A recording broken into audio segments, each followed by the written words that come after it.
Maná escondido para vencedores. Efesios capítulo 4, versículo 11 y 12. Y él dio a algunos como apóstoles, a otros como profetas, a otros como evangelistas, a otros como pastores y maestros, a fin de perfeccionar a los santos, para la obra del ministerio, para la edificación del cuerpo de Cristo. Nuestro tema,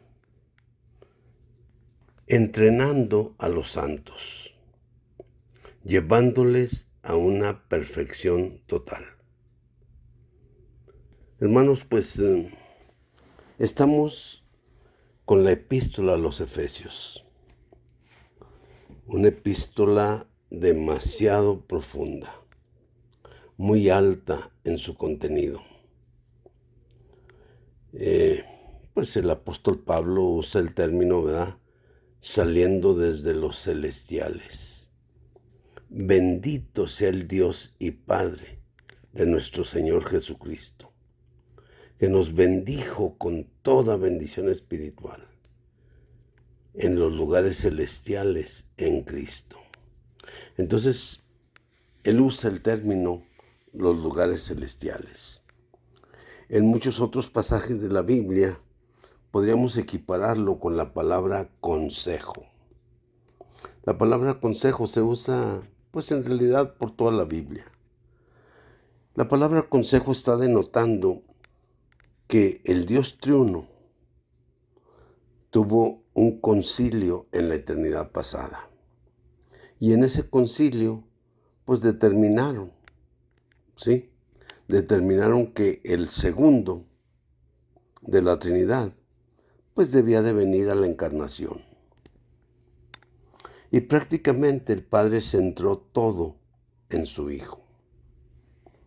Entonces, cuando nosotros estamos hablando, hermanos, de la economía de Dios, y a veces hacemos mención de la economía eterna de Dios, refiriéndonos pues prácticamente al concilio que tuvo la Trinidad Divina, incluyendo, ¿verdad?, la creación angelical.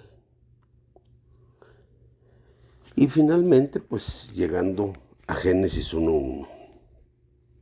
Entonces, luego hablamos de la economía antiguo testamentaria.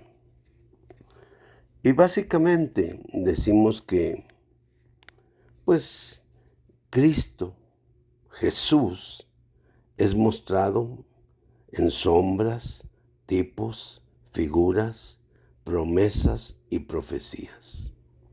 O sea, los 39 libros del Antiguo Testamento nos muestran esta persona maravillosa de esta manera. Cuando llegamos al Nuevo Testamento, entonces venimos a la realidad, la persona de Jesucristo. Un hombre compuesto, ¿verdad?, por Jesús y Cristo. Entonces, ¿por qué razón? Mire, 5 aspectos principales, cuando menos, son subrayados en los 4 evangelios.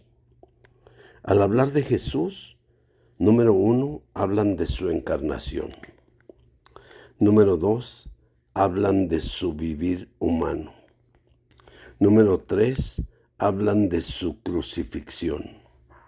Número 4, hablan de su resurrección. Y número 5, hablan de su ascensión.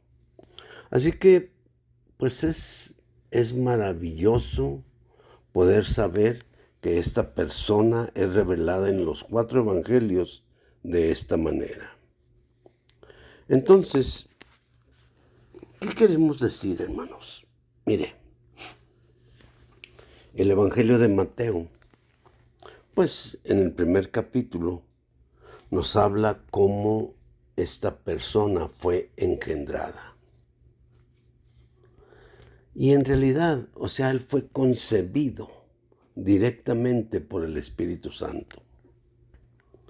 Cuando decimos que Él es concebido directamente por el Espíritu Santo, denotamos su divinidad. Nacido de una mujer, estamos denotando su humanidad.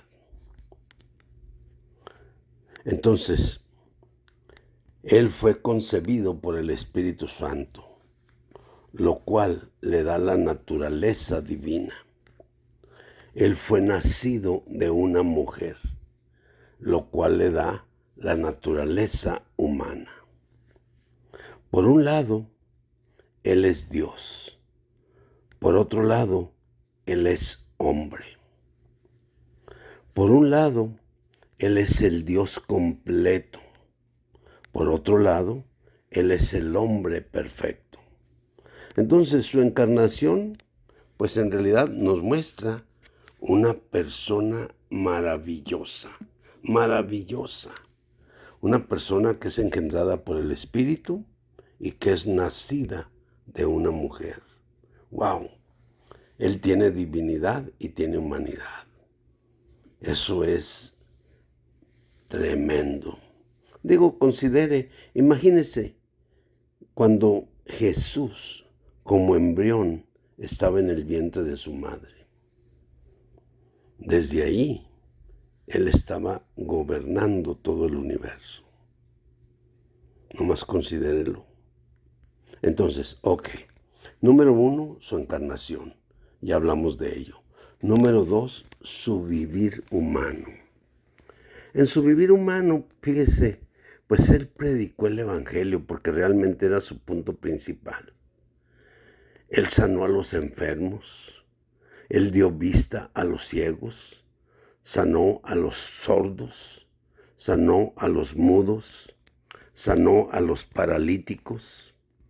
Él echó fuera demonios. Él predicó el Evangelio. Él liberó a los cautivos por el diablo. Él realmente, hizo muchas cosas.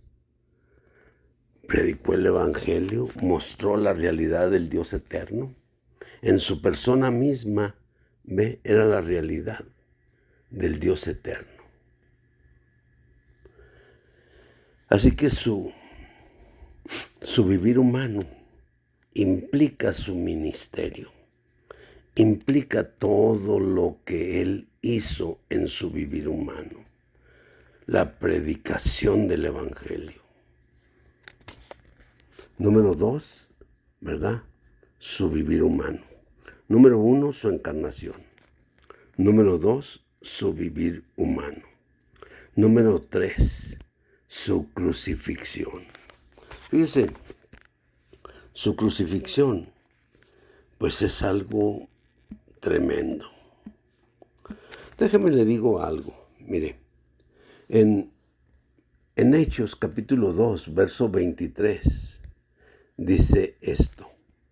A refiriéndose a Jesús, dice, entregado por el determinado consejo y anticipado conocimiento de Dios. Prendisteis y matasteis por manos de inicuos. Bueno, yo lo que quiero hacer ver en primer lugar, que este Jesús realmente, su muerte fue ordenada por Dios.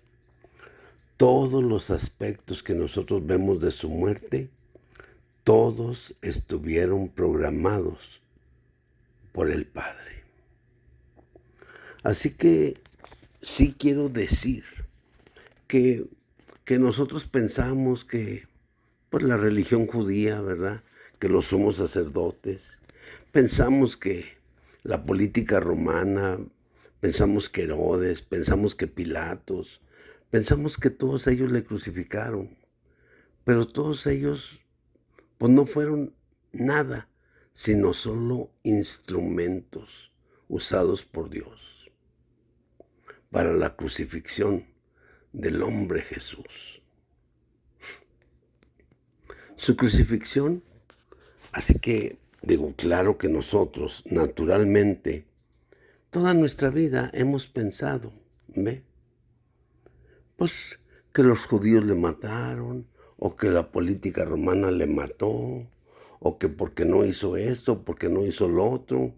Digo, podemos decir muchas cosas que podemos decir, pero la verdad, él murió de una manera tremenda, ordenada totalmente, 1000% por Dios. Fíjese, por ejemplo, nomás considere, él murió como el Cordero de Dios. ¡Wow! ¿Qué es eso, hermano Adolfo? Pues mira, Juan el Bautista estaba bautizando en el Jordán y vio venir a Jesús por el Jordán hacia él. Inmediatamente, ¿sabes qué dice Juan? He aquí el Cordero de Dios, que quita el pecado del mundo. Digo, quizá a nosotros nos parezca nada, pero Él murió como el Cordero de Dios. Número 1, murió como el sacrificio que propicia. Es decir, el sacrificio que perdona nuestros pecados. Así de sencillo. Si no hay propiciación, si no hay derramamiento de sangre, pues no hay perdón de pecados. Pero Él murió como el sacrificio que propicia. Cuando estaba en la cruz, estaba derramando su sangre. Escuche, por usted y por mí. Así, Él estaba muriendo por usted y por mí. Y estaba pagando un precio. Y el precio que Él estaba pagando era su sangre por usted y por mí. Así que Él es, número 1, el sacrificio que propicia. Número 2, Él es el resultado del sacrificio que propicia, lo cual es el perdón de pecados. Fíjese, ahora usted escuchando y creyendo, ¿sabía que sus pecados pueden ser perdonados? ¿Y sabe qué quiere decir perdonados?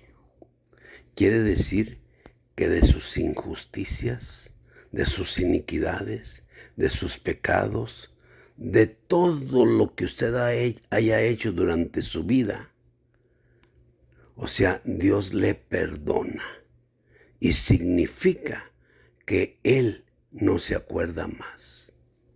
Imagínese, considere, digo, ¿qué clase de Dios tenemos? ¿Qué clase de perdón tenemos? ¿Qué clase de sangre que compra y que paga y que cubre todos nuestros delitos? Bueno, pues ese es Dios. Y finalmente también, al morir Él en la cruz, Él muere como vamos a decir, hilasterión. Hilasterión es un término para propiciación, pero en realidad aquí se refiere a la tapa propiciatoria. Es decir, el arca del testimonio, pues tenía una tapa que le cubría. Y esa tapa que le cubría, pues era hecha de madera de acacia, literalmente, o sea, forrada de oro. Y entonces, o sea, sobre esa tapa había 2 querubines tocándose con sus alas. Y eso quiere decir que esa es la experiencia que nosotros debemos de tener al recibir a Cristo como el sacrificio que propicia. Al recibir a Cristo como el resultado del sacrificio que propicia, que es el perdón de pecados.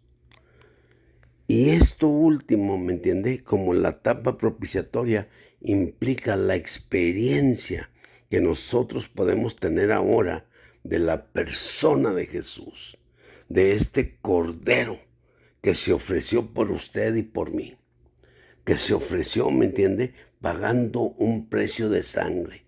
¿Por qué? Porque sin derramamiento de sangre no hay perdón de pecados. ¡Wow! Entonces, cuando hablamos de propiciación, estrictamente hablamos de perdón de pecados. Gloria al Señor, hermanos. Amén.